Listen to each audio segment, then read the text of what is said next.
I am excited to introduce, and we feel so fortunate to have Jason Tilma, who will be presenting the information today.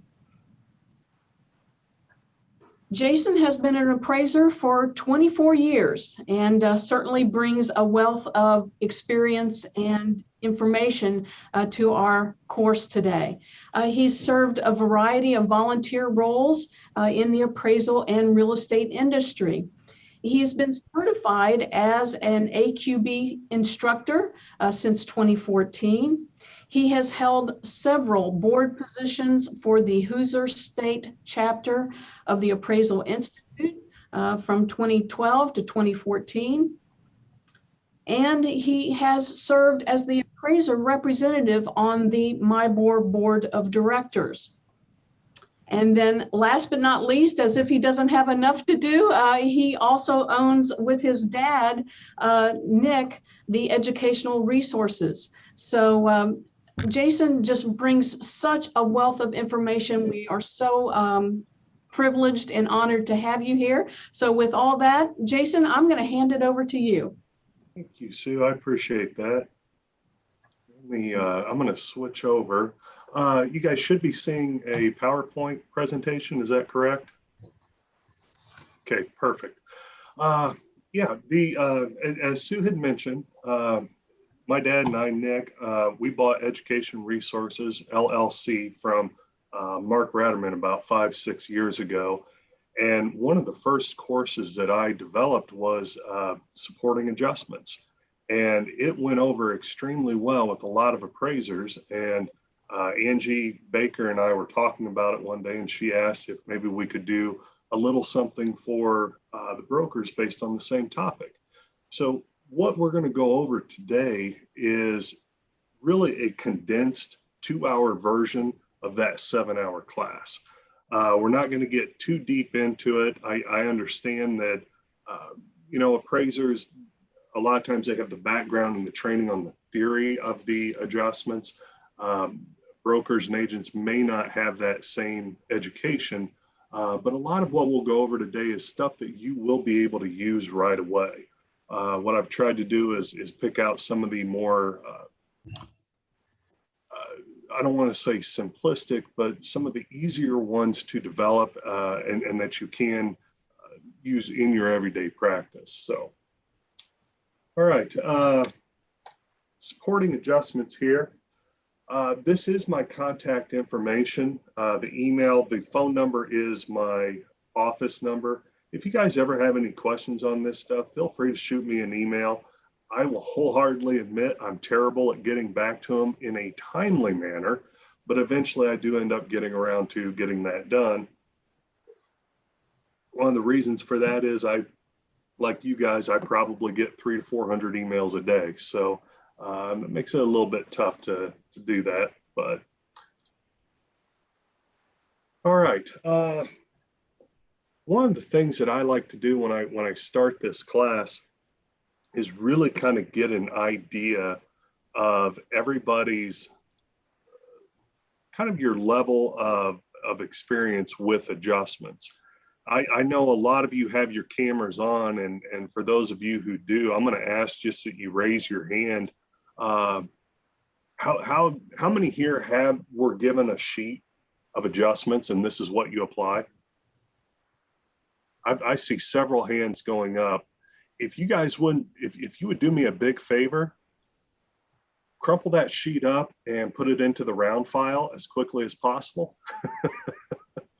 The reason being for that is that if you were given that set of adjustments 10 years ago, they just don't apply today. Think about what the market was doing 10 years ago. I don't think anybody here on the call would disagree with me if I were to say 10 years ago we were in a buyer's market. Today we're in a seller's market. And those adjustments change. And so that's why I say take that sheet and just throw it away. Now, if you were given a sheet on how to develop an adjustment, you absolutely want to keep that by your side at all times. But if you were given a sheet that just showed you here's what you are to adjust for, absolutely get rid of that. There are times when guessing occurs. I'm going to show you a little thing here in about 20 minutes or 15, 20 minutes that takes that guessing and actually makes it relevant. And it's guessing based on your experience. And you guys have so much more experience than an appraiser does when it comes to talking with the buyers and sellers. So you guys have them in your car. You guys are talking to them on a daily basis, knowing what buyers will or will not pay, the features that they're looking for, kind of how much they're willing to go for it. The magic 8 ball, the prayer, probably not a good idea to use those two. My dad for years has always taught that when it comes to adjustments, a lot of appraisers will do this. And he says, the good Lord gave it to me. So he's just pulling that out of thin air. We absolutely don't want to be doing that. We need to have support for our adjustments. Three of the, here we go. Some of the common adjustments that appraisers really use: group data analysis, depreciated cost analysis, regression analysis. There's one on here that you guys probably hear more often than not, and you'll notice that it's not on my screen. That's the paired sales analysis, okay? Paired sales analysis works amazing in the classroom setting. When you get out into the real world, it doesn't exactly work that well. It can work fine when you are in a group of really homogeneous housing. You know, you get into a neighborhood where everything is vinyl on a slab, 1,200 to 1,500 square feet. Paired data actually works fairly well in those situations. We don't always see that. So one of the primary goals, and we are going to go over each one of these here today, but one of the primary goals of adjusting is to recognize that differences exist between the comparable sale and the subject property. Now, I have a template that I send out. So whenever I do a purchase, and some of you here on the call may have gotten this email from me before, but I basically will ask, you know, if there's any information that you want to share with me, please do so. Information can include blah, blah, blah, plus comparable data. I'm more than willing to look at comparable data that you feel is relevant to the value of that subject property. One of the things that I typically will receive are, well, typically what I get is the CMA that's generated. I believe that's generated through MyBor. And on that CMA, a lot of times, the only thing that's really being given to me is an address and a sales price. And so when I pull up that information and I look at that data, I realize that, wait a minute, there's really not a whole lot that is truly comparable to the subject property. So at that point, I then have to make adjustments to the data that has been given to me. And so if you guys are able to pull up some of these sales and apply some of the basic adjustments to them, it will have a big impact on kind of your opinion on what that property can sell for, or more importantly, in the terms of a purchase, what it could appraise for. And I think I would not be surprised if there is nobody on the call today who has not had some issue with an appraisal in the past, year and a half. It happens all the time. And so we're going to go over a little bit of that as well today. So now, primary goal of adjusting, again, it's going to recognize the difference between the comp and bring it more in line with the subject property. It's going to reduce the difference between the high and the low adjusted sale prices. And the way that we do this, or the way that a lot of appraisers have been doing it lately, is by using what's referred to as a sensitivity analysis. I'll give you a screenshot of what I'm showing here. This is also a test of reasonableness for the appraiser. So I'm going to pull up, this is a spreadsheet that I use in my everyday practice. You'll notice here this spreadsheet has a lot of tabs at the bottom. I have said this numerous times that if you take away my spreadsheet, I'm pretty much done appraising. I don't want to do it. I rely on this thing more so than anything else. But here is kind of what we're talking about in terms of this reasonableness. Let me hide this so you can see it a little better.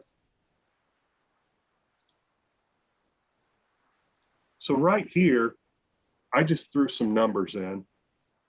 And what I've done here is I've said, these are the adjusted sale prices from my sales grid.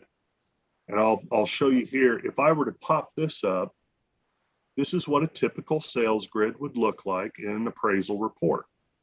And so what I'm doing is I'm taking these bottom numbers right here. These are the adjusted sale prices. And I'm dropping them in right here. And now the difference between the high and the low is 5.33%. I also take a look at the top numbers. These are the unadjusted sale prices right here. So I take these numbers and I just drop them in here. These are my unadjusted sale prices. And on the unadjusted sale prices, you can see I have almost 15% difference between the high and the low. Now, when you apply those adjustments, essentially what you're doing, if you think about it, you have like a scale. So here are your adjustments. They are unadjusted at this point. And once you start making adjustments, the sale prices will start to do this. Your goal is to have it right here. Now, because we cannot measure human behavior, it's very rare that you're going to get this number right here, this 5.33. It's extremely rare that you'll get that to 0. The lowest I've ever gotten it was 0.37, and it took me about 4 hours to get it there. It was a lot of reconciliation and a lot of development of adjustments, but I was able to get it there. So again, your goal is just trying to get those numbers as close to possible or close to one another as possible. And you can do that using this sensitivity analysis. Now I have another spreadsheet here, and I have this one set up. This one is what I call mom proof. Yes. You have a question? No. Okay. And I should have stated at the very beginning here, if you do have a question, please feel free to interrupt me. In these Zoom settings, I don't find that to be rude in any way, shape, or form. With as many people as we have on the call today, there is no way I'm going to see all the hands that go up. So please feel free to interrupt. But here is, this is just another spreadsheet. And again, what we're showing here is the original sale price. And over here, this is the adjusted sale price.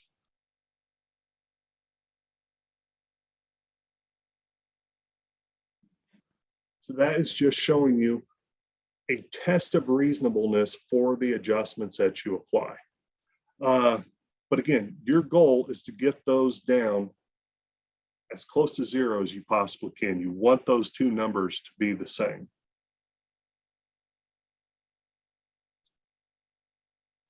Pull up our PowerPoint here. One of the things that I thought, this is actually a little bit of a change from, this is a change from the 7-hour class. As a matter of fact, I popped this in this weekend because I felt this was more important for the presentation today than it is for a presentation to other appraisers.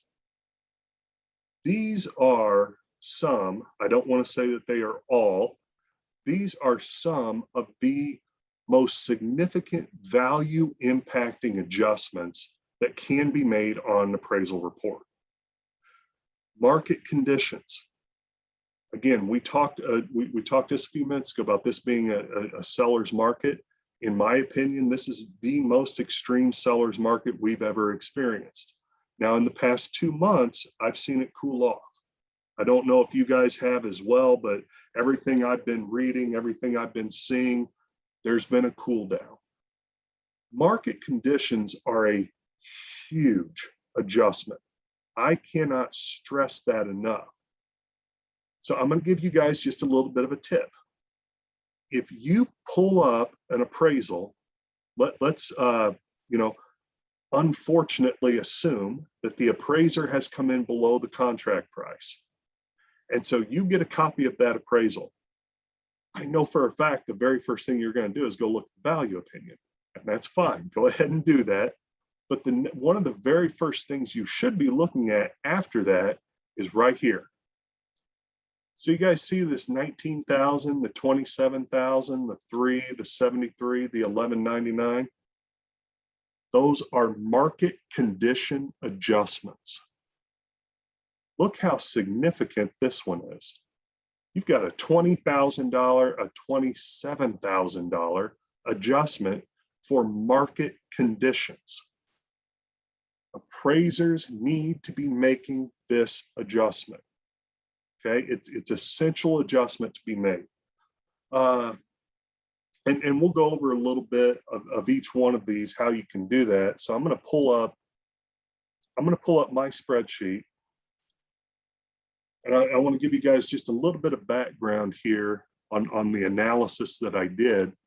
For those of you who work on the north side, northeast side, this is Washington Township. And what I have done is I have taken this data right here. These are my neighborhood boundaries. And so I did a search on this area for sales from the past 5 years, plus current active and pending listings. You can see here, I had a couple of outliers. There was a sale at 817 and 990, whereas really the top end of the market is 605. And so I'm just taking notes on this stuff, but here is where the analysis really begins. I look at this from a quarterly standpoint. So now I'm looking at it on a per quarter basis over a 2-year period. This is the information that I get. I'll zoom in a little here so you can see. Right here, this 2.85% is the overall average percentage increase, overall average quarterly percentage increase over that 2-year period. I also look at this from a semi-annual standpoint. And over the semi-annual, you're seeing that we have a 4.65% increase over that 3-year period. I also look at it from an annual standpoint. Now you can see that on the overall average annual increase is 7.76%. So 7.5%, 8%, somewhere around in there. That's essentially what we're seeing in that neighborhood. Now, that just gives you 3 different ways to make an adjustment, okay? But we have to ask ourselves, is that the best way to do it? So if I am appraising, let's say a tri-level within those boundaries, maybe I don't want to look at just everything else. Maybe I want to zero in on what tri-levels are doing.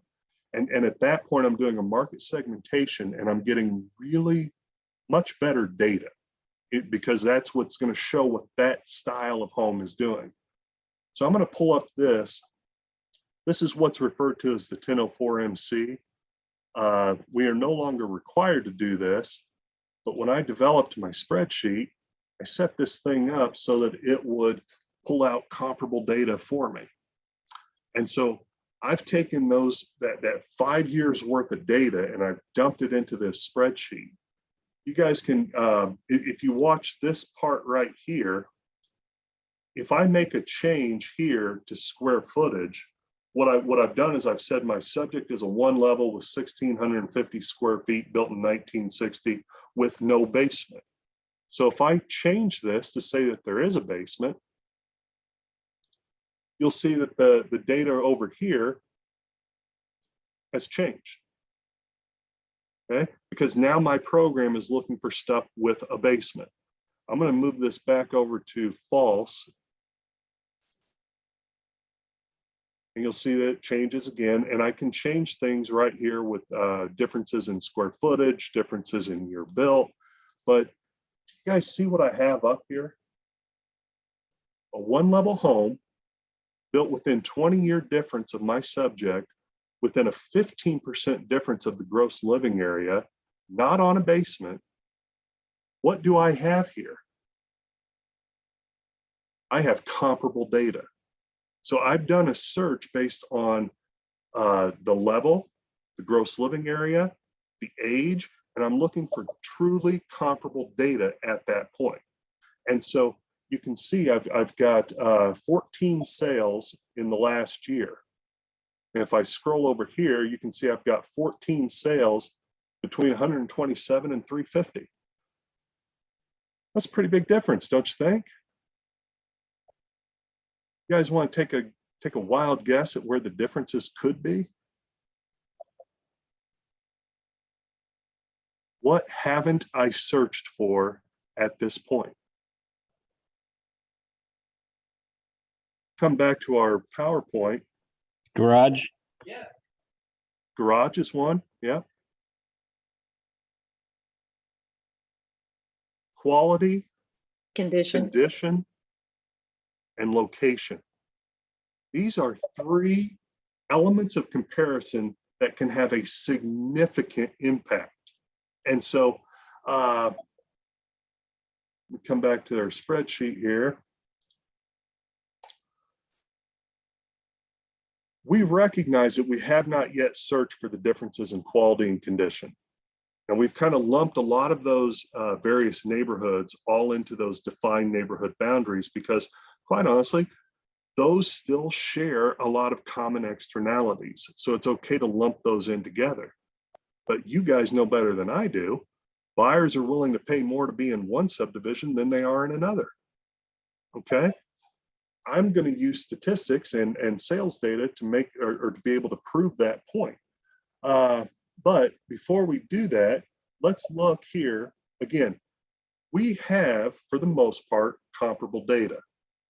I'm going to come in here, and what I have done is I have taken the sales from the past 5 years that met that criteria, and I've lumped them all together right here. I'm going to scroll down.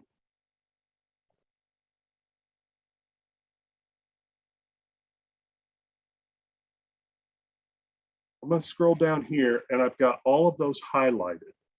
Now, this is something that you guys can do every single day. This is super easy to do using Matrix. The thing you have to remember, look at that column. Sales price is on the right. You've got to keep that in mind. Sale price goes on the right, okay? And so with an Excel spreadsheet, you go into the insert, click on the scatter graph. Now, I actually have a template set up for this, but I'm going to show you guys. All you have to do is click on this, the very first one. I'm going to make this a little bigger so you can see it. Now, if you left click on one of those blue dots and then right click on it, you'll see here you can add a trend line. Now I'm going to add that trend line and I'm going to hit display equation. Very difficult to see right here. This is why I have a template so I don't have to mess with this. Can you guys see that number? It's 44.97. I'll try and make it a little bigger here.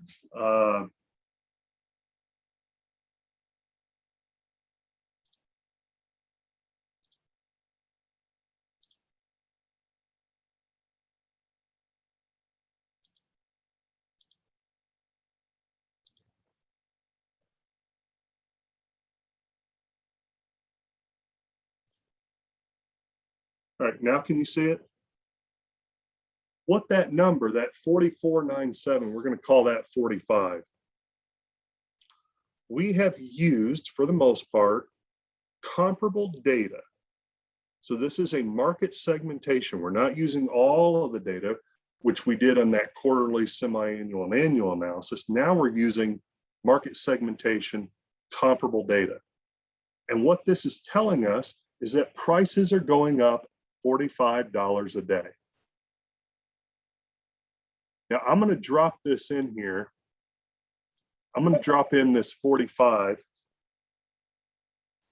And you can see I have today's date right here, the 9/28/21. Let's say that my absolute best comp sold in June of 2020. So it's over a year old. And I want to be very clear, it's perfectly okay to use sales data that's over a year old. There's absolutely nothing wrong with that, as long as you're making a market conditions adjustment. So we can adjust for the differences. We now know that we're going up at $45 a day. So I'm going to drop in, we'll just say it was 6-15. I now have a $21,000 adjustment. You guys see why I say these are significant adjustments? We're not going to talk about fireplaces, fences, patio versus deck. Those are, there are differences, don't get me wrong, but they're insignificant differences. And when I say insignificant, they're not going to impact the value all that much. And so I can illustrate that here. Let's say,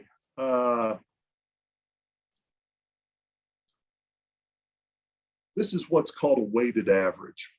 Not all appraisers do this, and that's okay. But let's just say that I'm giving most of my weight to comp number one. I'm going to give weight to all the other comps. And so you can see here, I have a value of 330,000, right? That's what it's indicating is my value, because I have 100% of it looked at. Now, the reason why I say it's a fairly insignificant adjustment, let's assume that on comp number one, I needed to take, let's say, a $2,500 adjustment. Whoops, $2,500 adjustment for a fireplace.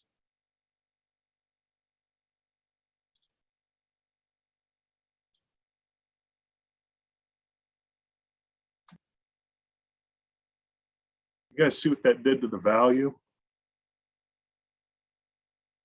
Went up to what, roughly 332.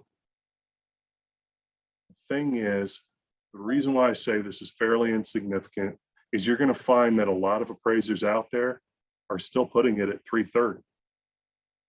It's rounding. And so that's why I say when you get a couple of these little insignificant adjustments in there, it doesn't have that big of an impact. Now, if we had come in here and made that market condition adjustment at what, 21,000, that puts that at about 351. That had a significant impact on the value. That's why I say market conditions are a significant value impacting element of comparison. It's extremely important that appraisers make this adjustment. Jason, may I interrupt just a minute? Yes, yes. I have a few questions that I'd like you to address. First of all, there was a question, where did that $45 a day come from again? This is using it's a regression analysis using a trend line. And that $45, these are the comparable sales based on this information right here, based on what I said, 15%, 20 years. And then when I come over here, put that scatter graph in, put the trend line in, the trend line shows what the values or sale prices and values are doing. And then once you put the equation in, it shows you through numeric through a numerical number what that increase actually is. And so that's where the $45, again, it's $44.97. I typically round it to the nearest dollar. Okay, and there was another question about whether or not all appraisers use these same type of spreadsheets. I would venture to say that less than 10% do. I honestly don't know.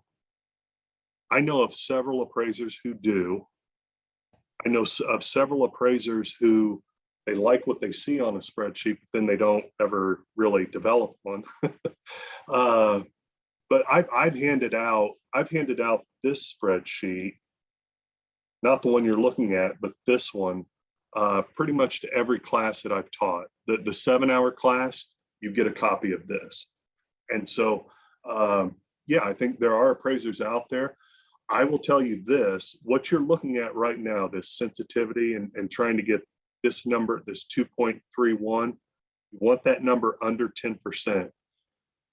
Whenever I go back into a classroom and I've had students who have taken the 7-hour exam or 7-hour class, this tab right here is the one that they always say, I can't thank you enough. I use it all the time now. Now, whether or not they're doing anything else to develop those adjustments, they never really say. They always like this one because this has been taught to appraisers for years and years and years. The spreadsheet puts it into a percentage amount and allows you to really hone in on what this is doing. And I set this one up so that you could easily just take the snippet tool and copy and paste it right into your report. So, all right, any other questions? There are quite a few here. I don't want to completely interrupt your flow here, but no. As a matter of fact, let me go through these really quickly, Sue, and then we'll do questions. Okay. Because going through this, I'm going to show you the various methods anyway. Or actually, you know what, Sue, let's go ahead and just answer the questions. It'd probably be easier that way. Okay, let's see. Let me see how far back I can go here. The statement says, keeping in mind that we do not have this amazing spreadsheet to work with, can you help us break this down into some high-level basic equations that we can look for? High-level basic equations.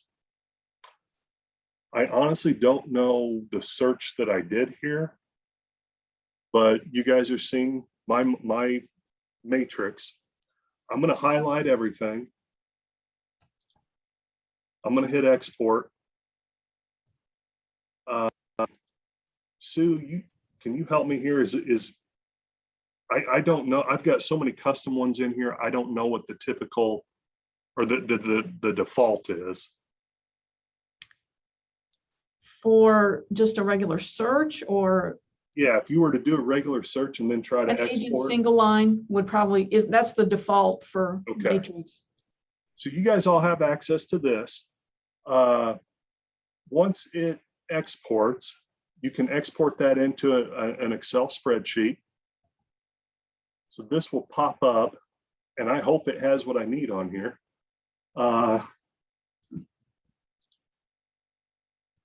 I'm getting old, so this is one of my favorite features of Excel now. I'm gonna make it big so I can see it.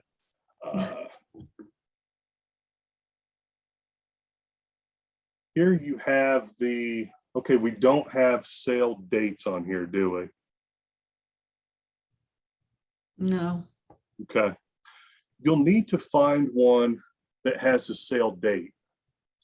And the reason I say that is because you can use MyBore. Let me just grab one of my custom ones and I'll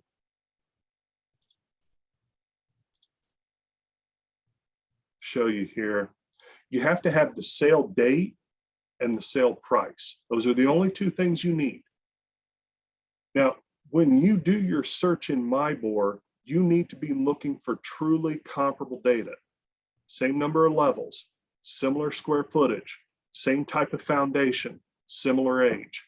And so this will pop up. And once you have this, and I need to make it a little bigger here, you can see I have my close date on this format. I'm going to insert a column. I'm then going to copy and paste the sale price in. And all you have to do here is highlight the sale date and the sale price. You highlight those two, go to insert, go to your scatter graph, click on that. Once you have your scatter graph open, left click on a blue dot, then right click, add the trend line, hit display equation. It'll be super small, but this one is saying $185 a day. I have no idea if that's a good or a bad adjustment at this point. Now, I will tell you this, we didn't have, I don't think that we had highly comparable data at this point. I don't even remember what that search was based on, but it's saying $185 a day. One of the ways to make that determination is right here. So if you apply the adjustment and this 2.3 shoots up to 9, well, then that's not a good adjustment. You need to look at it from a different perspective, okay? One last thing on these market conditions. MIBOR has a function. It's called the, oh, where is it?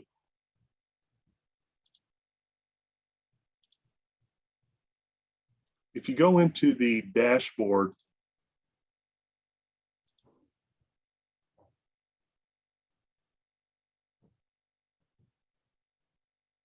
and go to the MIBOR Market Insights, I'm sure you guys have, I know a lot of you know how to work this, okay? And for those of you who don't, you can go here to these market trends and you can look to see it pops up, the default is number of closed sales, but we can change that to the median sale price. You can also turn these filters on, and you can do it by county, you can do it by township, and so you can get rid of condominiums and just look at single family. If you are appraising or doing work downtown, I highly recommend you do that. The condominium market downtown is one of the weirdest things I've ever seen, especially when it comes to market conditions. And so you guys can kind of go through and play with this stuff. This is all of Boone County. And once that turns off, it's going to show you a percentage increase right in here. Now, this is probably going to make Sue and Angie cringe a little bit. And I apologize up front, but I am not a big fan of using this. And I will tell you the reason why. This 2.9%, it's the change from the prior period. You're only looking at one period versus the next. That's not a trend. It's only looking at the one period versus the next. And so that's the reason I don't like to use this. However, if I will also admit this is a very simple program to work with, and I love it for that. If this is what you are using, I highly encourage you to try and get it down to the smallest area possible. And that's probably going to be the township. But I have had brokers argue with me in the past where I have looked at it from the subdivision. They used the entire MSA. And they told me that my market conditions analysis was flawed because I was looking at a subdivision and they were looking at the entire MSA. There is a significant difference between being downtown Indianapolis and being in Anderson, or being in downtown Indianapolis and being in, Middle Township, Hendricks County. significantly different. You've got to try and get it as small of an area as you possibly can. Township is okay. I'd much rather see a township than the entire MSA. All right, any other questions on that, Sue? Well, as I said, there are quite a few. Robin just said a comment that I would like to bring up. She said that if 10% are only using the process, then what are the rest of the appraisers using? Is there consistency or some degree of regulation when appraising properties? It seems incredibly subjective. Can you speak to that? Well, it is an objective process, but there are different ways to get things done. So, Robin, if you look at my screen, I'm going to pull back up my spreadsheet. This is one way. This is 2. This is 3. This is 4. And I wasn't really going to get into it with you guys today, but there is another way to get it done. If there are any appraisers on the call today, you probably recognize this, and this is probably the best way to do it. It's also the most time consuming. So, Robin, I've given you 5 different ways to come up with a market conditions adjustment. And the thing is, I always come back to this. Which adjustment gets my numbers closest to 0? And that's what it really kind of comes down to. But when I am reconciling all of my adjustments, I'm not only looking at market conditions. So if I change a market condition adjustment, that may have just popped a different one out of whack. Well, now I got to go back and look at that. Reconciliation of your adjustments takes a lot of time. It really does. But this is stuff that appraisers consider. No, I don't think that all of them are using the same methods. But the one here for MIBOR, we've been kind of preaching this one often. And the reason being is it is so easy to use.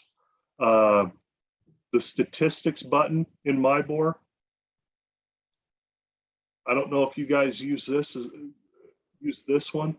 This is another fantastic way to do it. And this is a way that you can get it down to a much smaller area. So hopefully, Robin, that answers your question. And I, with what I should say as well is that appraisers are like any other industry. You have your good and you have your bad. You guys know that as well as I do. I sat on the board for 3 years and I heard that mentioned several times. You know, it's not just the appraisals. You can talk to my parents about it, plumbers. Wait a few months before you ask, but yeah, you know, they'll tell you a bad plumber at this point. All right. There was an interesting question about, would an appraiser be offended if we shared very detailed market calculations like this to show them how we as realtors arrived at our price? It depends. It really does.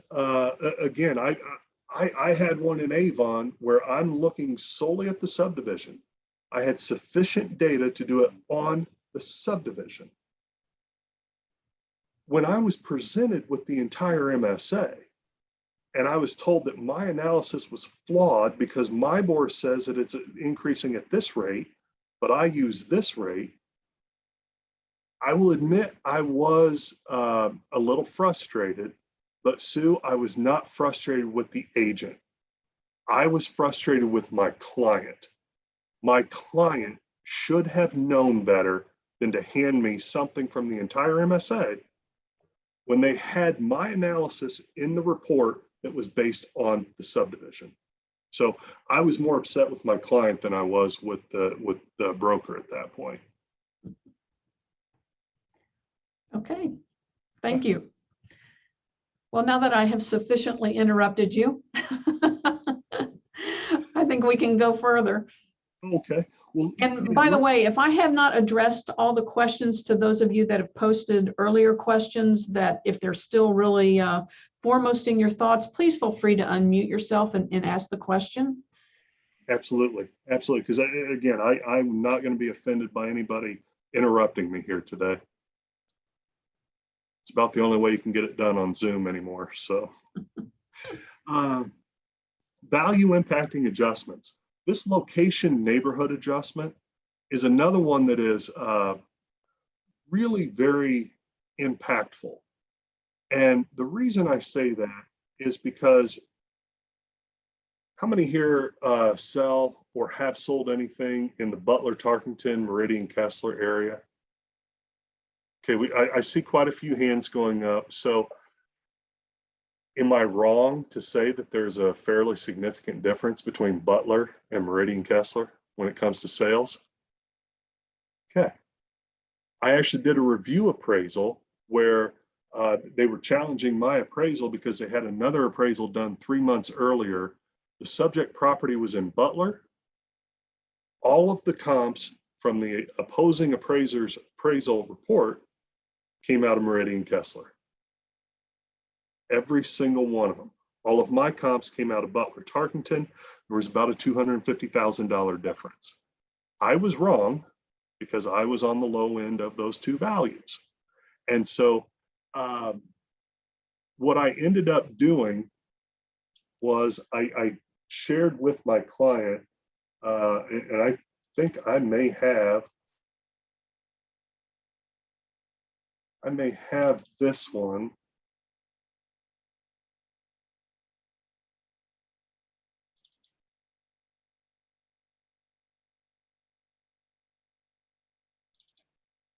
Okay, we'll pull this up and see if this actually comes. This was quite a while ago, so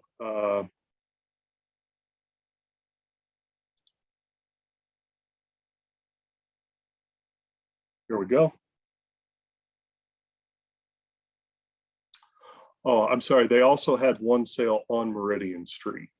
So, and it was on the east side of Meridian Street. It wasn't even on the Butler Tarkington side of it. So what I did here was I simply took all the sales from Butler Tarkington and all the sales from Meridian Kessler over a 5-year period, and I dropped them in here.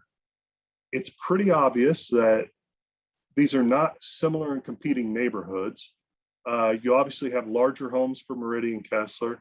You also have a significantly better bath count as compared to Butler Tarkington. Levels are similar, predominant style is similar, ages, that's similar, basement foundations, lot sizes, all of that is fairly similar. But here is where there are significant differences. That's the average and median sale price. It's the average and the median price per square foot. Now, you'll notice that I have price per square foot on here. I would just like to bring this up very quickly. Sue mentioned earlier about frustrating an appraiser or offending an appraiser. Price per square foots offend appraisers. We do not use price per square foot to develop values. And so what we will use them for are adjustments. But one of the, somebody told me this a couple of years ago, and it's always kind of sat, or it sat well with me because I feel like it's a good example. Whenever you start talking about price per square foot, keep this in mind. When was the last time you bought your car on a price per pound? Do you guys realize that a Chevy Corvette and a Toyota Camry weigh about the same? Similar price per pounds, right? But there's something significantly different under the hood. And so we don't look at it from that perspective. So if you are trying to, bring that up with an appraiser, it's probably not going to go too far. But this is using statistical data to come up with this potential adjustment. And these are super easy for agents and brokers to put together. And the reason I say that is because all you have to do is a search.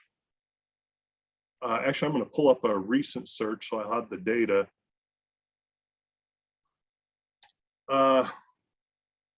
This one, we've got 18 sales here. Do you guys use this stats button at the bottom? I use this thing all the time. And so you just hit the tabular, and there you have the sale price, the average and median sale price. You have the average and the median price per square foot. So we're roughly 127 and 277. If I pull up another one of these, and all right, these are two different counties, so it's not going to make much sense if we were doing this for real. But if I hit that tab again, we were at 127 and 227, something like that. You can see that there's now a significant difference in the price per square foot and the lump sum average and median. The difference between those can be your adjustment. And so that is a just kind of a quick statistical analysis that you can do for location and neighborhood adjustments. One of the reasons I bring this up is because I mentioned earlier that I have that template that goes out before every purchase. When I get that data back, when I get the CMA or the comparable sales that were used in order to develop the list price, lately it seems like none of them are coming out of the subject subdivision. They're coming from all these other places. And that's fine. If you have to go somewhere else to find something that is comparable in condition, quality, whatever it is, that's fine. But you have to make sure it's a similar competing neighborhood. And this is a quick, easy way to get that done. So again, you can use that for the adjustment. You can use it to determine whether or not it's a similar competing neighborhood. Any questions on that?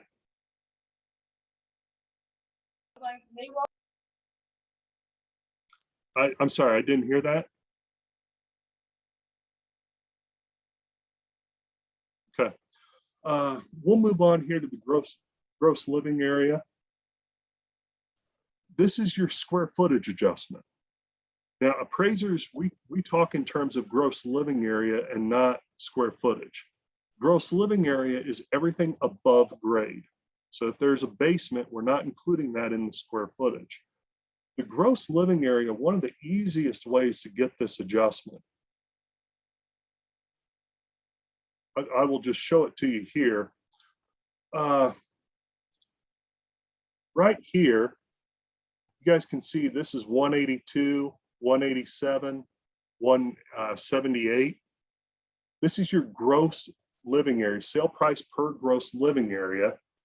And one of the easiest ways to get your square footage adjustment, I'm just going to input this data in here. And it doesn't have to be exact. This is typically how I do it. I don't go to the 2 decimals. But right here is my most likely starting point for the adjustment. So $52 a square foot. Super easy to do. All I'm doing, and again, anybody can do this, I'm just taking the average of these sale price per gross living area on these 5 comps. I take the average of that, and then I multiply it by 30%. Now, the theory behind this is the remaining 70% applies to everything else. Now, you'll notice I said that $52 is my starting point. So what we do here, I will come in here and I can make the adjustment at $52 a square foot. And you'll see what the adjusted sale prices are right here.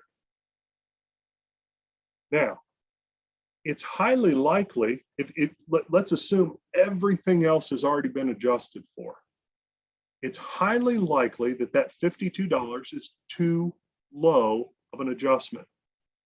And you guys can see right here why I say that. Comp 1, Comp 2, and Comp 5 are all being adjusted negatively. They're all coming down. And yet their adjusted sale prices, the 225, the 255, and the 250, are still much higher than the 2 that were not adjusted. 209, and 212. So I'm going to come in here. Now, my spreadsheet says you probably have a range of 35 to 70. $35 square foot to 70 a square foot. It's a pretty significant range, but that's stuff that we have to take into account. And so I'm just going to come in here and change that to 70. And you can see it's going to bring these numbers a little bit closer. The second one doesn't come down very much. There's probably something in there I still need to adjust for, but they are coming down. And so that's what this is. That's what it's all about. This is the one thing, if you guys take anything away from today, it's this. You want those to be 0 after you've made your adjustments. So I'm going to hit cancel here. Are there any questions at this point?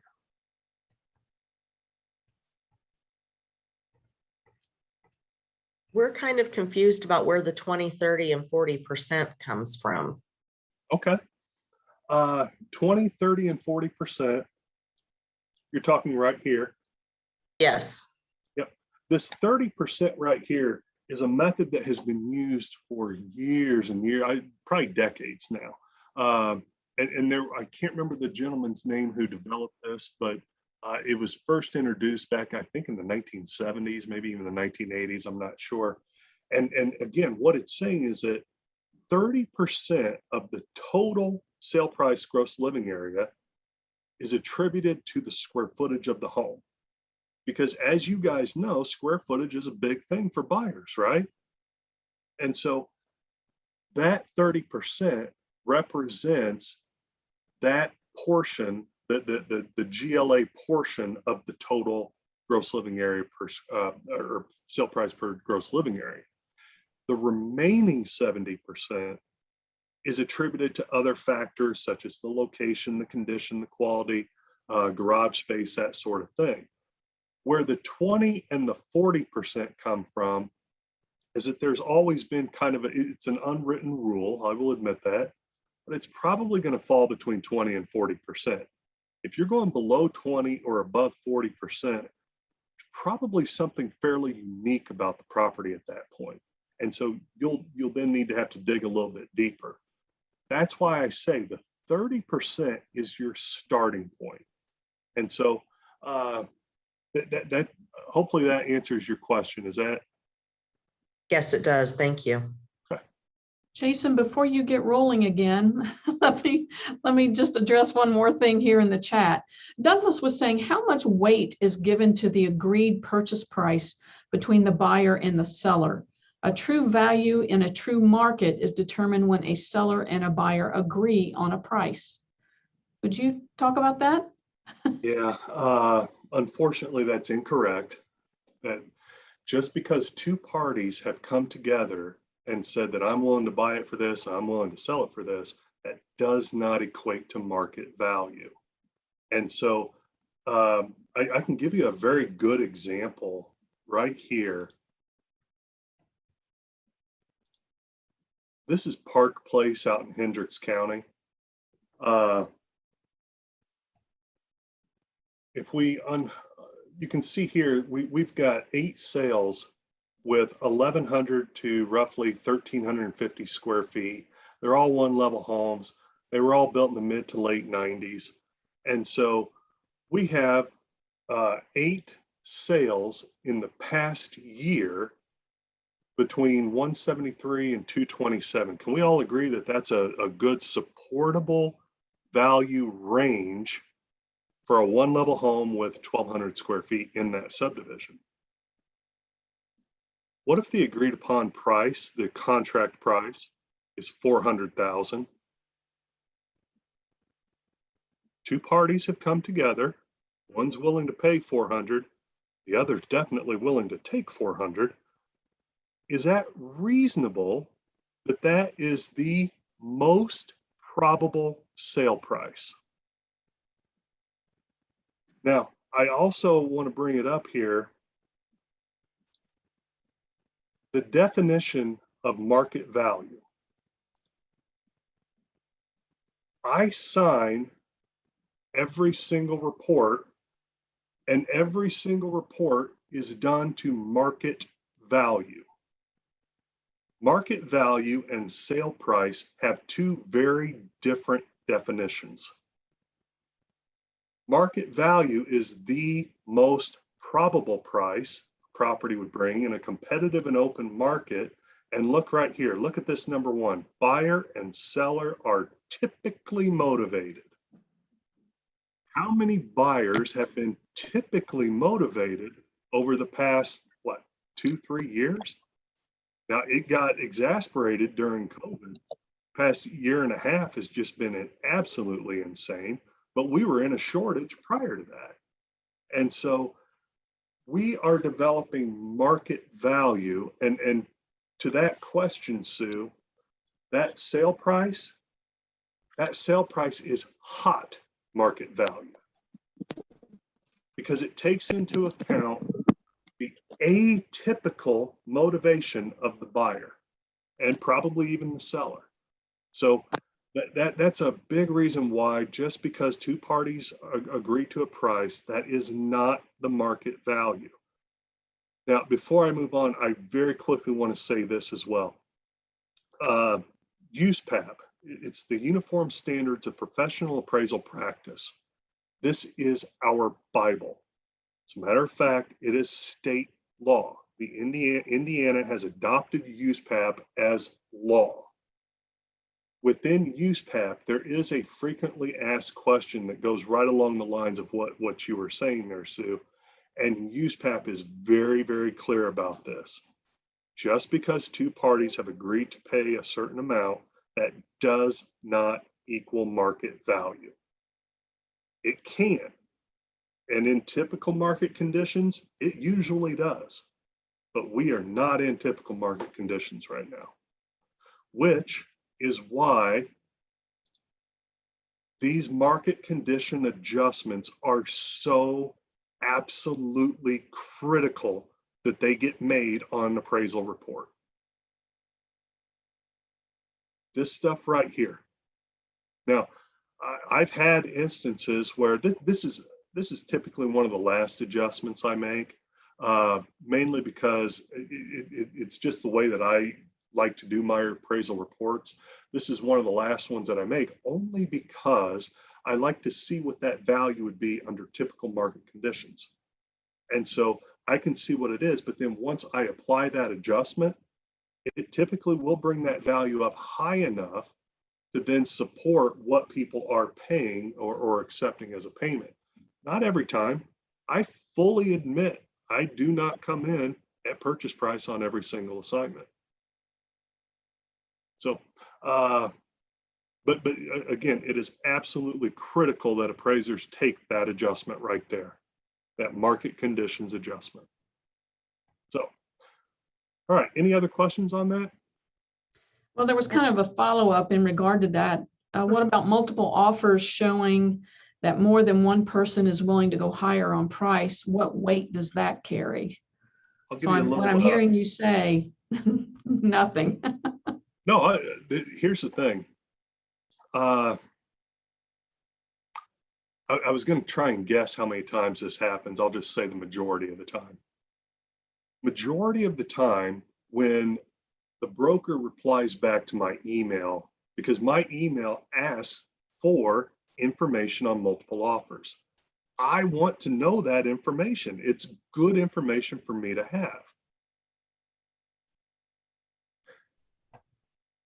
The majority of the time, what happens is I will get a reply back that says something along the lines of, we did have multiple offers. 5 of the offers were above list price. Now, we didn't go with this one, and this one because of blah, blah, blah. Now, the one we did accept, it was the highest, but, you know, it had the best terms. Okay. What I just heard was you accepted the highest offer. What I also heard was you had 5 offers above list price. How many were below? I didn't get that information. And I'm not getting the actual offers. What I'm getting is just an email saying, This is what happened. And so I'm putting a lot of my trust in that email. More importantly, if you come back and look at the most probable price, I've had this happen on several occasions now where there were multiple offers. I made my market conditions adjustment, and what that condition adjustment ended up doing was putting the value right in the middle of the multiple offers. So here's the range of multiple offers. I end up coming in right about there. So accepting the highest offers, not always the best way to go. But again, now I will say this, there are appraisers out there who, to sue your original question on this topic, they absolutely believe that just because two parties have come together, that is the market value. They are absolutely incorrect. They are in violation of USPAP if data says market value was below that. And if they are just putting the number where it needs to be, they could very well be in violation of USPAP. Jason, in multiple offer situations, does it help you if you have the first page of the other purchase agreements? Yeah, I'm trying to think what's on the remaining 7. At the very least, if I have the first page, that's good. I had one agent who, I'm not going to say her name just because I don't know if she would want me to or not, but she ended up sending me a spreadsheet with all of the offers on there and all of the turn. I mean, everything was in these columns. You guys can see I'm an Excel or a fan of Excel. So when she sent that over, that was amazing. And so if I remember right, they had somewhere like around 13 or 14 different offers. And so she kind of went into detail on each one. That's the kind of information I want. But I doubt that there would be too many appraisers out there who would want it done that way. So another question that I've got, in this crazy market, I was representing buyers. How often are you seeing lenders challenge the appraisals?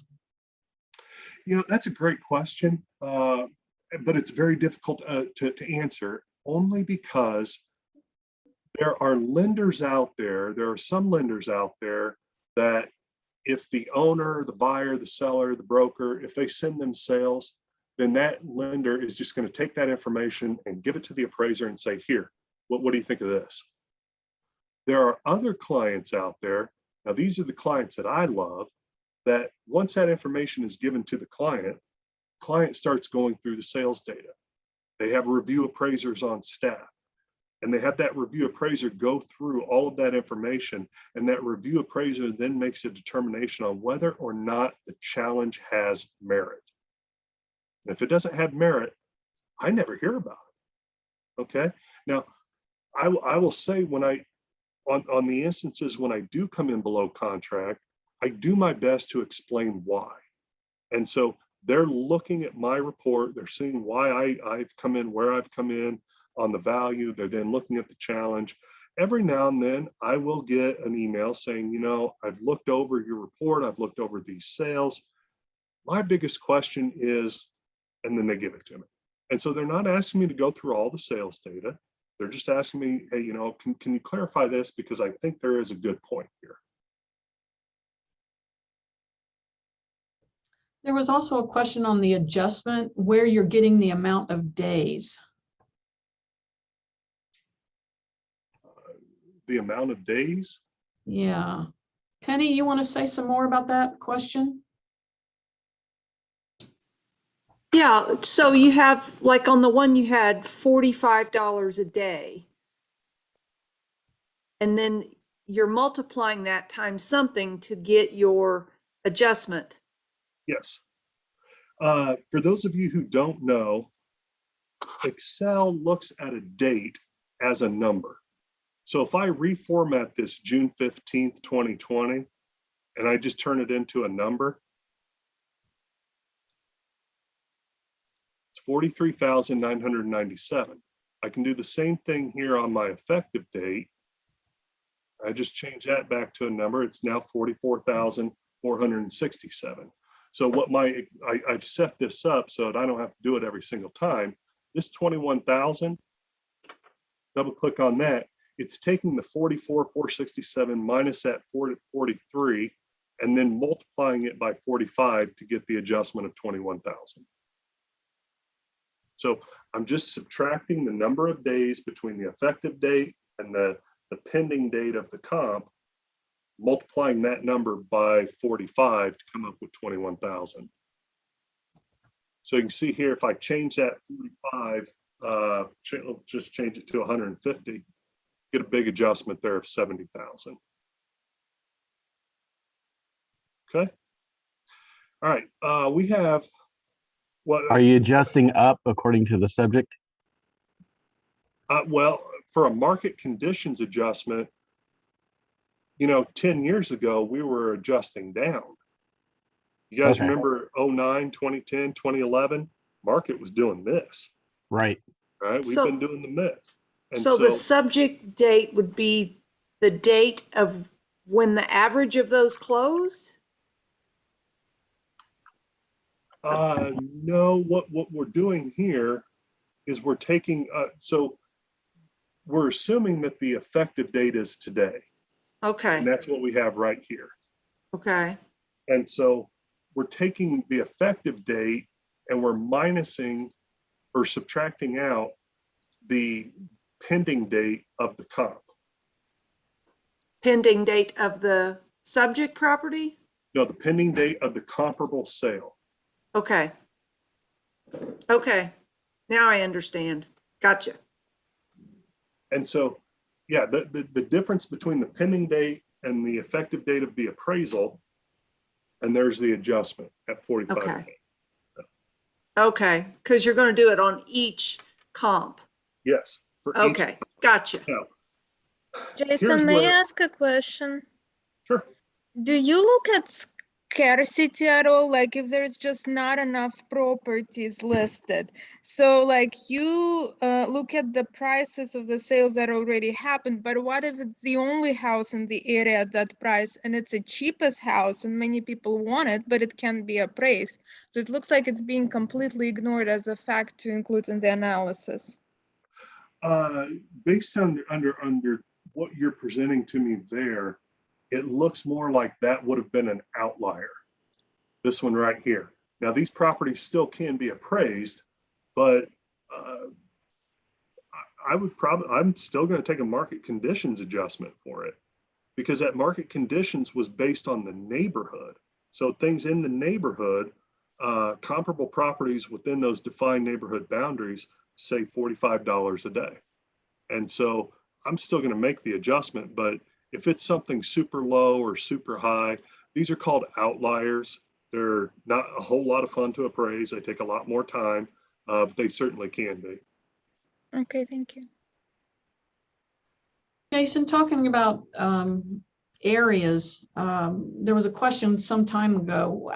How do you deal with properties in rural areas where you don't have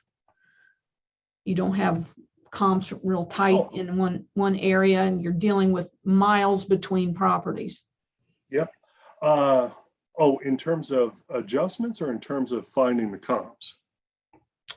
Gosh, whoever asked that question, I can't remember how Well, far back. I'll just say in terms of comparable data, if it's a rural property, yeah, the general guideline, and that's the thing, guys, it's a guideline. It's not a rule, but generally we would like to have those comps within 5 miles. Doesn't always happen. I appraise, as a matter of fact, it's one of my examples here. I appraise out in rural Boone County. So it's Western Boone School District. Western Boone School District is, I want to say 6 or 7 townships altogether, maybe 8. That's a big area. And so I'll look at the entire area because that's the market area. And so in those instances, I may have comps that are more than 10, 15 miles away. The key, if you use a comp like that, is to tell them why. That's the biggest thing. And so you really have to explain your reasoning for going that far. And it may just very well be there was nothing else sold within 5 miles of it. In terms of the adjustments, I will show you here. Also, how far back do you go in time in the country?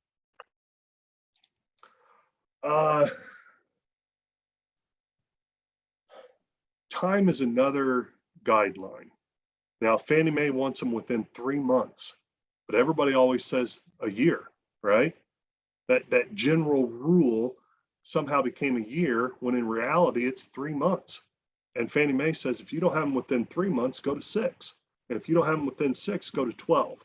And Fannie Mae goes on to say in the selling guide that if you don't have them within a year, expand beyond that, but then you really need to give us an explanation as to why.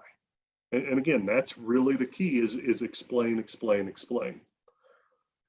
In terms of those rural properties, so I do this class all over the state, the 7-hour class, and I always tell the rural appraisers, depreciated cost is your best friend. Because depreciated cost is going to give you the adjustment for a lot of these elements. I use depreciated cost on I'll use it on basement square footage. I use it on basement finish. Basically from actually from about here down, I can use depreciated cost. Except for location, that neighborhood location. You guys saw I use that statistical analysis in order to do that. But depreciated cost will give you a lot of these adjustments. And so depreciated cost is really very simple to use. I think I have my PowerPoint here.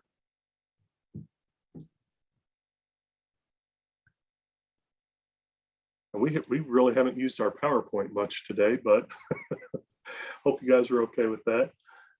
Cost analysis, the formulas are super easy, quickly developed. It's easy to explain. You guys tell me if I'm wrong when I say many buyers consider the various costs. If you walk up to a house and you can see that that roof needs to be replaced, are your buyers not recognizing that? Do they not look at that and kind of think, well, how much is it going to cost me to replace that roof? You know, I remember walking through, this was back in 2000, I was looking for a house. I walked in through the basement and I saw a rocket ship in the basement. Turns out it wasn't a rocket ship, it was a water heater from the 1950s. And it was still operating. It was still functioning. And so that was immediately going through my mind was, how much is it going to cost to replace this? Because there's no way this thing is going to last. Funny fact is it lasted for 13 years and went out 2 weeks before I listed the property.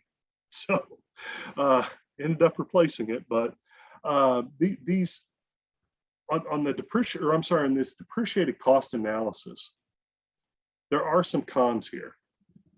Typically, the secondary market is not a fan of depreciated cost adjustments. The second factor is depreciation. And I don't want to get too deep into the weeds here, but depreciation methods include, you have straight line, which is the actual age divided by the useful life of the element. You have a midlife theory and extended life theory. These are based on, okay, so you've made some improvements. You've extended the life of that property.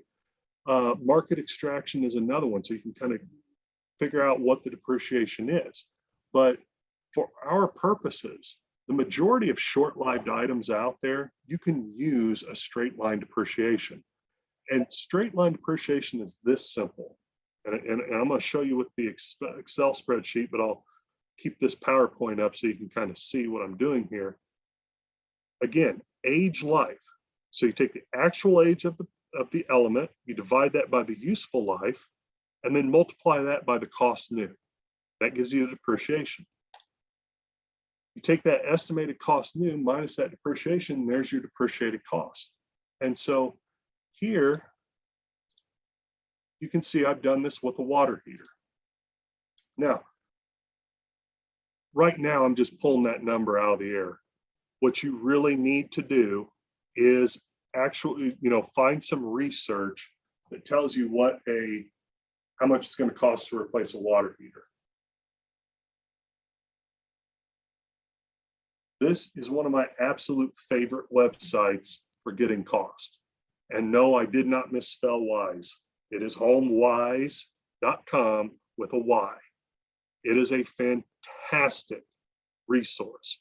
And so if I'm looking for a water heater, I should just take these out. Let's say my comp has a brand new water heater, but mine was 10 years old. So I can look at that and say, well, here's the brand new is a year old and the useful life is 12. You've got an adjustment of about $1,800.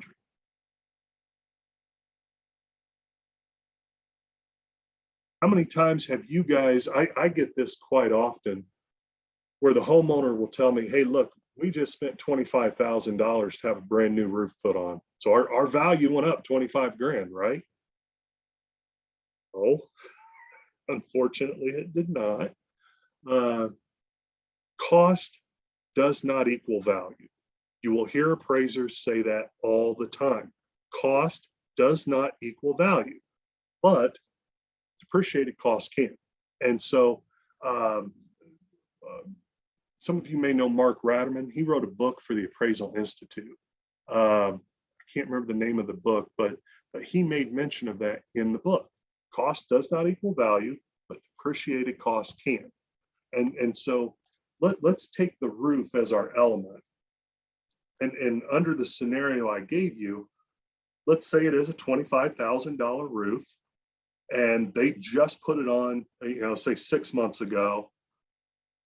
And we'll say it's a 30-year roof. Now on the comp, again, here's why it's not worth $25,000. Let's say that the comp replaced their roof 5 years ago.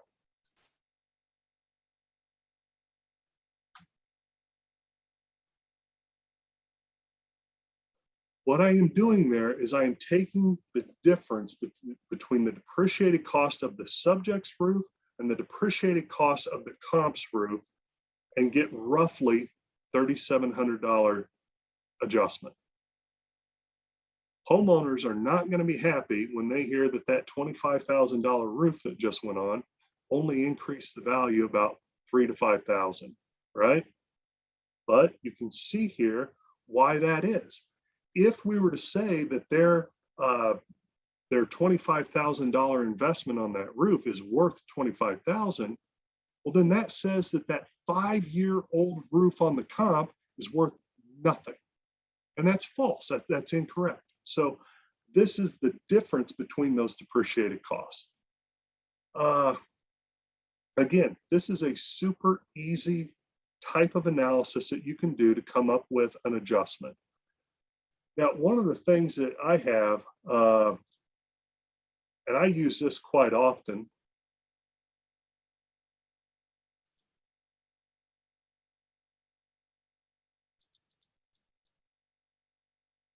zoom in a little bit here.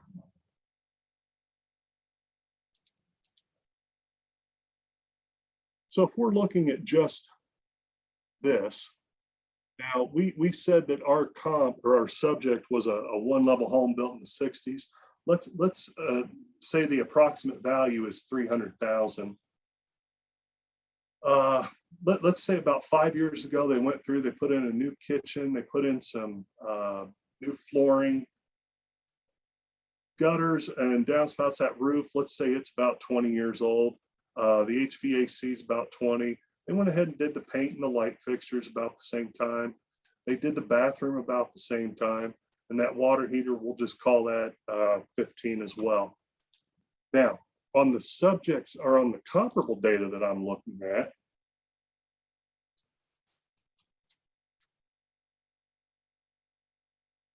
let's say it was built in 1975 and it sold in 2020.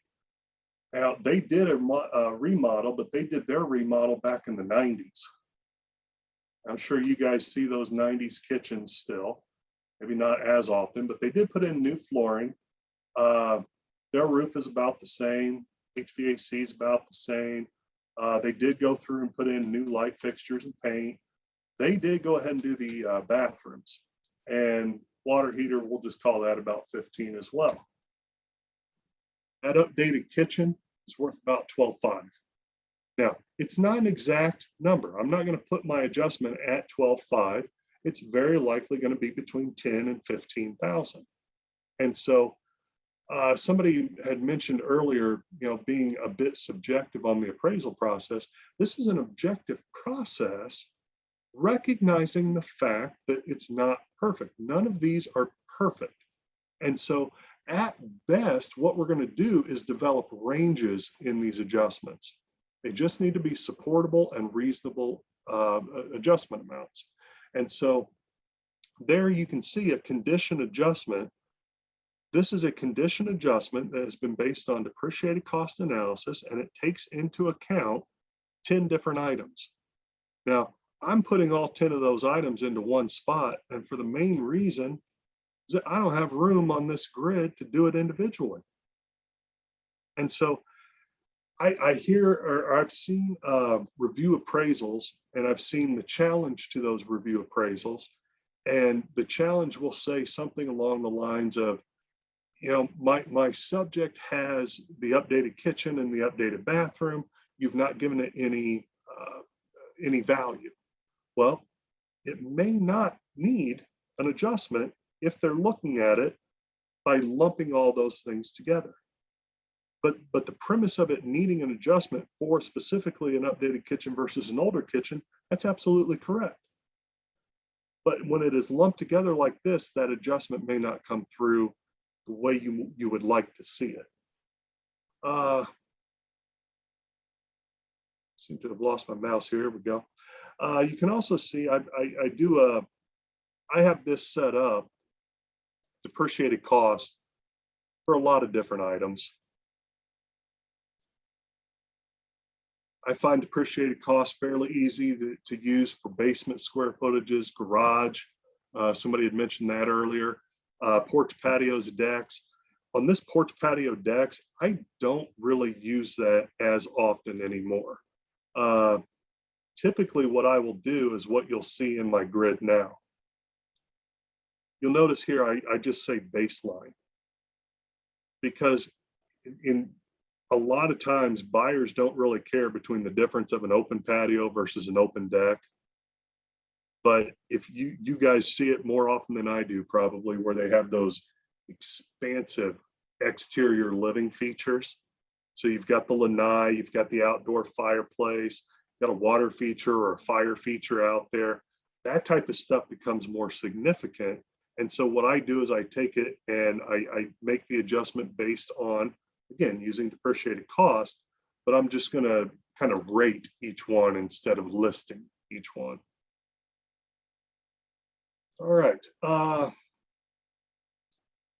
do want to come back here real quickly. We skipped over this, but we have a little bit of time here, and I want to go through it real quickly. Paired sales analysis. This is most often when you ask an appraiser, how did you get your adjustment? The answer is immediately, I use paired sales. Okay. In real life situations, paired sales simply don't work well. And so what I typically will use is grouped data analysis. And group data analysis, it's related to paired data, but what we're going to do here is we're going to compare groups of comparable data rather than using singular sales. And this is the way that I do it. This is how it generally looks. I have it here in my spreadsheet. Wish I could show you right here. So this is how it looks. And as I go through, what I want to do is use comparable data. Now I'm going to take notes on this because we have to keep notes on everything that we do. That goes into our work file. And our work file, we have to be able to reproduce the report based on what's in our work file. So I keep notes on this stuff. And you can see here what I'm looking at. And this is actual data. Now, I did this analysis like two and a half years ago, but this is actual data that I used. And data set 1, I'm looking for anything from 1 to 2.99 acres. Data set 2, I'm looking for 3 to 10 acres.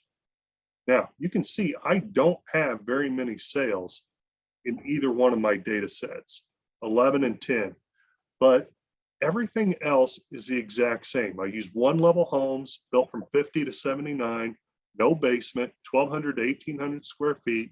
I went back 3 years and I used the entire Western Boone School District. That was my search area. And when I did this, this is what I found. So I've got on data set 1, this is our 1 to 3 acres. You know, I have an average of 1.57, average sale price of roughly 150, median site size was 1.3, and the median sale price was 161.5. I did the exact same thing for the second data set, and you can see the numbers that I get here.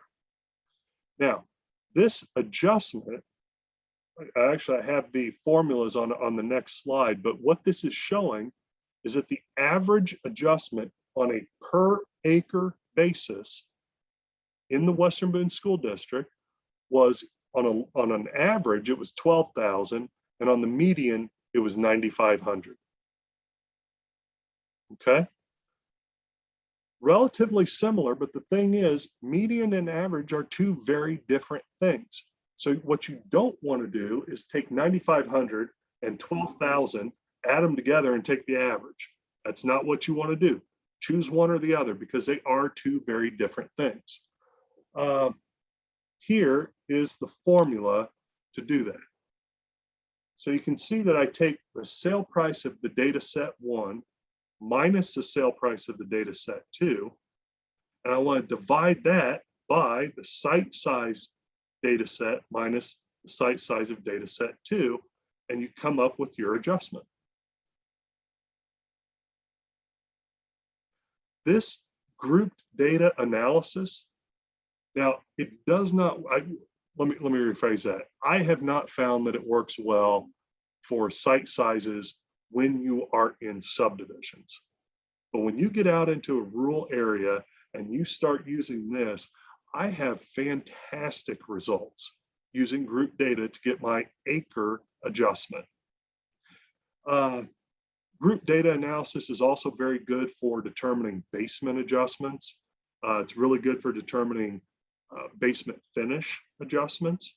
You can use it to get style adjustments, quality, condition. Group data works very well on a lot of different things. The problem with doing group data for quality or condition is you have to do a lot of analysis and a lot of research to determine which data set the comp goes into. That takes a lot of time. But you can use this for a lot of different things. And again, that condition adjustment, it works really well for that. I use it quite often for external obsolescence adjustments. Okay, you guys can see here again, this was an actual research and analysis that I did. This was based off of a property located on 52nd Street between the Monon and Keystone. 4 lanes right there. I didn't really feel comfortable taking street photos because people were doing 45, 50 miles an hour down the street. It is what it is, and I'm guilty of it as well. So I'm not gonna yell at those guys, but it's an obsolescence, and it can have an impact on the value, and we have to look at that and make a determination of whether or not it does. And so you can see here what I did in order to determine the adjustment or whether or not an adjustment was warranted. And here are the results. Now, I looked at this 14,000 and this 19.5, and I thought, no way. It's too large of an adjustment. There's no way that's going to work. But you guys, I've said it numerous times. right here's how we determine whether or not we're going to take that adjustment. And when I applied those adjustments, this is what happened. So before the external obsolescence adjustment, I was under 10%. That's my goal. Once I took the adjustment, I got that to less than 1%. This is real data. I wasn't making this stuff up. So you can see how using that group data makes for the adjustment. It can be supportable, can be reasonable. Here's a list of the things that it works well with, or what I have found that it works well with. Regression analysis, I have not found that it works very well in Indiana. Now, primary reason for that is you really need to have highly comparable data. Now, as far as the definition of simple linear regression, I like to use this in class and see people's reaction to it. That's the Oxford Dictionary definition of simple linear regression. I personally don't like that definition, but essentially what you're doing is you're just comparing two variables, and with one changing, you can see what happens. So cost analysis, again, we've already gone through that. I do want to bring this up one last time. Logic and common sense, right? I was in a seminar about 10 years ago when regression analysis was really becoming much more popular in use. There were about 125 appraisers in this conference room, and the speaker was talking about regression analysis. And he's going through saying this and that, and here's how you do it, and here's why, and blah, blah, blah. And finally, somebody raises their hand and says, I've tried this. He said, and I was appraising a property, it was about a $225,000 property. He said, I ran regression analysis, and it told me that the half bath was $75,000 for the adjustment.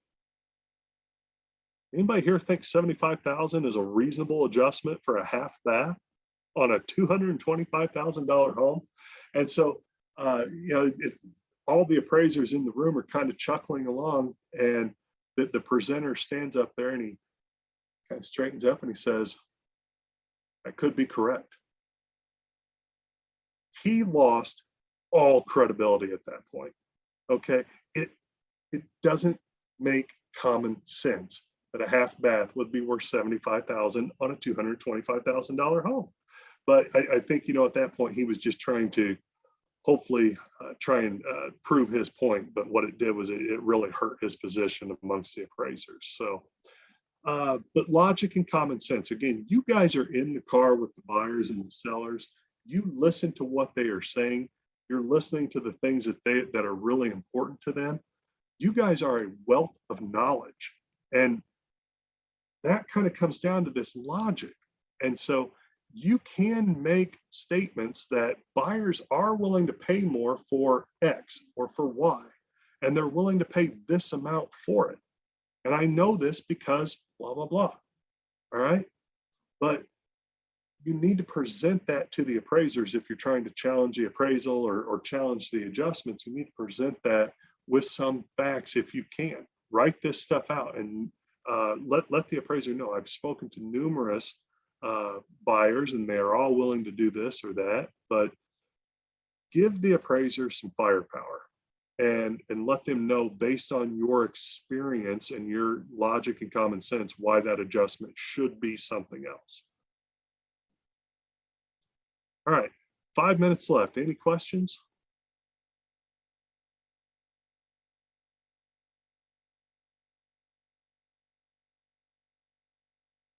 No questions? There are several in the chat. Let me read some of these to you. How is it that two appraisers can appraise the same property and there is a 25 to 30K difference between the two? That makes a lot of sense on a $950,000 home. Doesn't make a lot of sense, mainly if it's a $50,000 home. And so the reason being is that there are going to be some appraisers, again, who truly believe that just because two parties have come together, and agreed on a price, that is market value. That is completely false. And so one appraiser may believe that, the other appraiser may not believe that. And that's where you can easily get a $20,000, $30,000 difference. You can also get that significant difference based on the competency of the appraiser. I mentioned it earlier. Again, plumbers are not all the same. Brokers are not all the same. Appraisers are not all the same.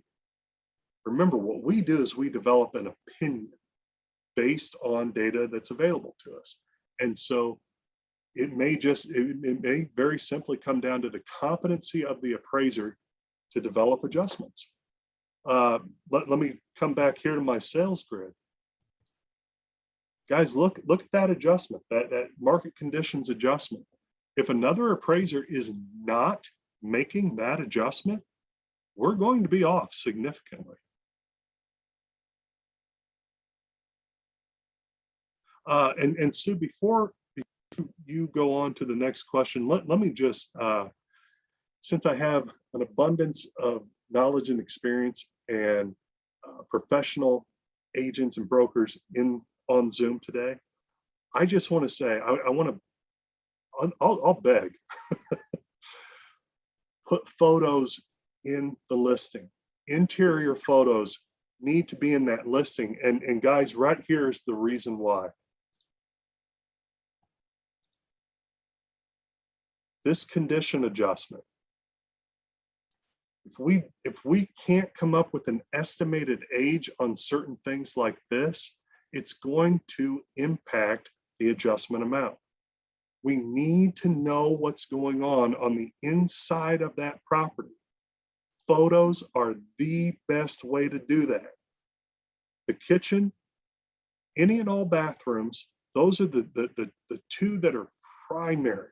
If you can get those in there, and I understand a lot of these are, for sale by owner, or they sold before you ever even had the sign in the yard type situations. But if at all possible, I am begging you to put interior photos into your listings.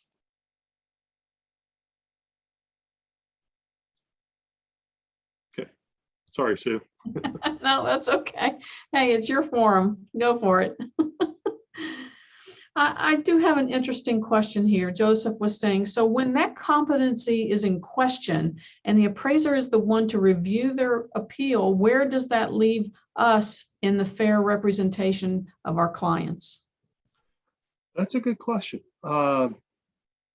First of all, keep in mind that the appraiser is the only unbiased party in the transaction, okay? And so a lot of times you have to put yourself into an unbiased position. So look at what the appraiser has done in the report. When I do a review of a report, I do not care what the value is. I have zero interest in the value. What I care about is the process that got to the value. And that's what you really need to look at. You need to look at the process that they use to get to their value. Now, you can disagree with the value. There's absolutely nothing wrong with that. But you need to look at it, try to look at it from their point of view and how they came to their value opinion. If you then make your challenge based off of that, and the appraiser still refuses to make any changes to the appraisal report, your only recourse, I think, at that point is to turn the appraisal into the state. You can file a complaint with the state. Same way that buyers and sellers can file a complaint against a broker. You can do that against the appraiser. Here's the thing. As soon as that complaint is filed, the report will be reviewed. And these are appraisers, and they are going to look at the report.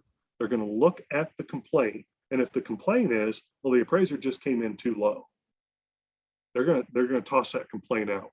You have to provide solid reasoning as to why you are making that complaint. And if you're using competency in your complaint process, you need to be able to state why you feel the appraiser was incompetent.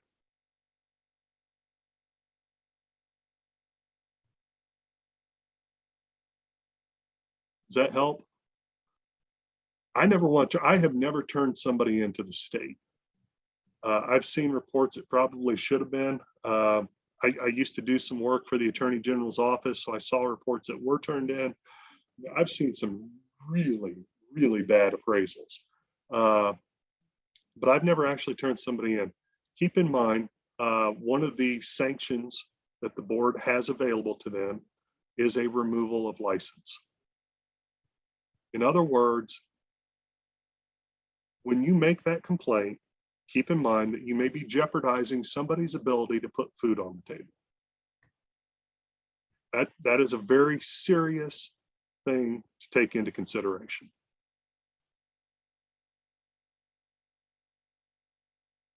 I'm not saying it shouldn't be done. I'm just saying, make sure you've got a really good basis for the complaint and not just because the value was supposedly low. And I will also say this real quickly, never tell an appraiser he came in low on an appraisal. We came in below the purchase price. There is a big difference between telling an appraiser that they came in low and saying that you came in below the purchase price. Low is an insult. You don't want to start a conversation off by insulting somebody. So.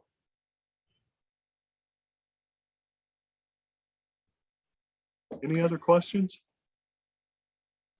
There are. I'm going to go back just a bit. Lauren was asking, how far do you go back in time for group adjustments?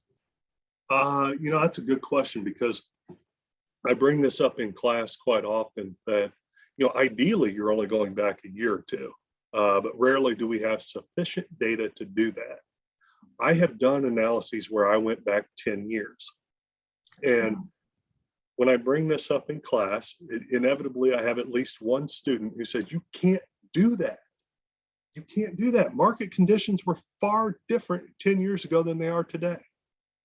Well, I wholeheartedly agree. Thing is, data set 1 now has stuff from 10 years ago, and so does data set 2. Keep that time consistent between the two data sets and you'll be okay. In other words, don't take data set 1 and go back 10 years and then take data set 2 and only go back 5 years. That part is wrong. Make sure that they are done under the same time frame.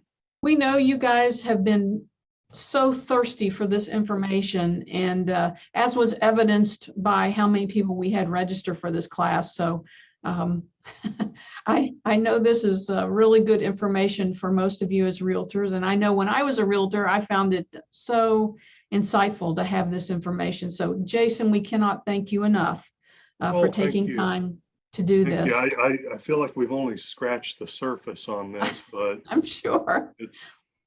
And oh, by the way, if we can twist your arm for another session, we'll see what we can do in the future. But yes, definitely so critically important understanding this from the realtor's perspective. And you've touched on a lot of really interesting things today. So if anything, that has generated more questions, at least for my part. So That's easy enough to do. All right, I think we're good, Jason. Perfect. Well, I appreciate you guys having me on here today. It's always enjoyable to do these little presentations. Well, thank you. And we certainly appreciate your time. We know your schedule is very compact and constricted these days. So we certainly do appreciate you being here and sharing the huge wealth of knowledge that you have. So very insightful. Thank you. Thank you. Have a good afternoon, everyone. Thanks, everybody. Bye all.